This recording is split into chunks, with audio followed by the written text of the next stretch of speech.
Queen Leonor's first day, what she did left Spain speechless.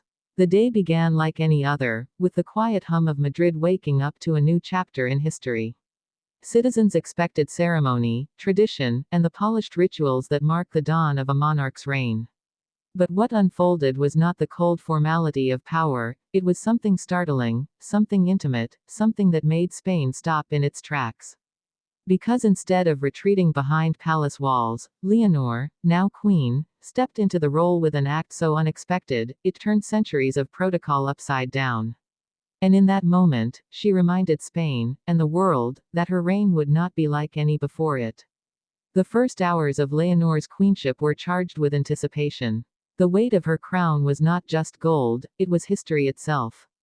Generations of Bourbons had carried it with majesty and sacrifice, but for Leonor, the question loomed, how do you become queen not only of a nation's throne, but of its heart? That question was answered in her very first day. It began with a simple gesture. She declined a closed-door meeting, the kind reserved for heads of state and high officials. Instead, she walked into the streets of Madrid, unguarded, unannounced, and surrounded only by the sound of people gasping as they realized who was among them. Children waved, elders reached out, and Spain's queen stopped to shake their hands, listen to their voices, and share words not scripted but spoken from the heart. What she did next deepened the shock. Instead of traveling in a royal motorcade, Leonor chose public transport, a symbolic ride on Madrid's metro, shoulder to shoulder with ordinary citizens. For a country accustomed to formality, the sight of their young queen stepping into a train carriage was almost surreal. Cameras captured it. Social media erupted. And the nation understood. This was not a queen who would remain distant. This was a queen who belonged to them. Why did she do it? That is where the story widens. Leonor has grown up under the watchful eye of Spain and the world, balancing her education, her military training, and her quiet preparation for a destiny she never chose but always carried. Her first act as queen was a declaration, not of grandeur, but of unity. She wanted Spain to see her not as a distant sovereign, but as a daughter, a sister, a friend walking into the same future as her people. But this was only the beginning. Later that afternoon, Leonor summoned her council and addressed them not in the stiff, formal Spanish of court, but in the everyday voice of her generation.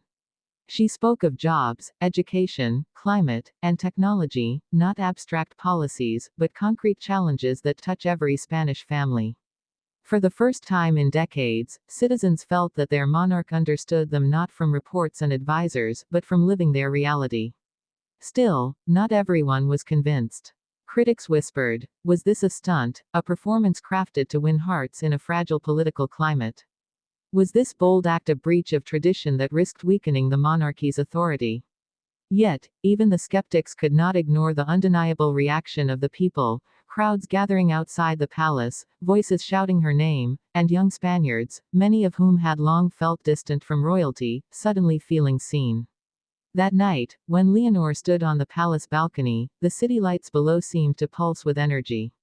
And as she looked out, she did something no one expected. She invited her sister, Infanta Sofia, to join her side. The gesture was powerful. It said, "This reign will not be built on solitude, but on shared strength, shared family, shared future."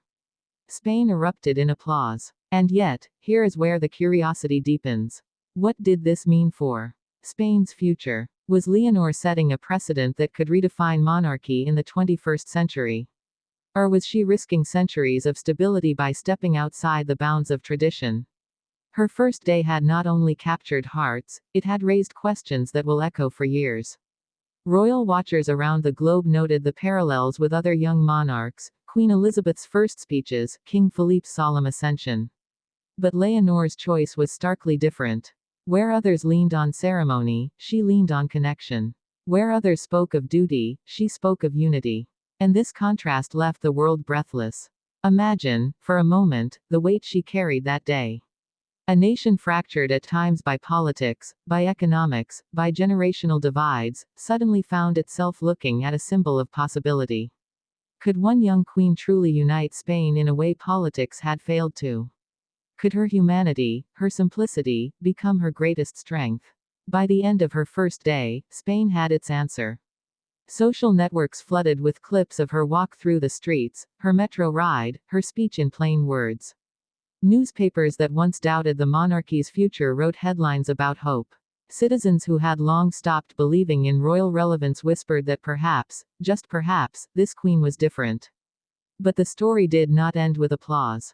That night, in the quiet of her private chambers, Leonor reportedly reflected on the day. Advisors close to her say she was overwhelmed, not by fear, but by emotion. She had seen the faces of her people, heard their voices, and felt their hands in hers. And she knew that the crown she now bore was not just a jewel, it was the living soul of Spain. This, then, was what left Spain speechless. Not grandeur, not ceremony, but the raw power of authenticity. A queen who chose her people over protocol, connection over distance, love over tradition. The future remains uncertain. Challenges will come, political crises, family tensions, international pressures. But if her first day is any indication, Queen Leonor has signaled that her reign will be built not behind palace walls, but in the hearts of her people. And so, Spain holds its breath. The first day of Queen Leonor was not just history, it was a promise. And the world is watching to see if that promise will endure.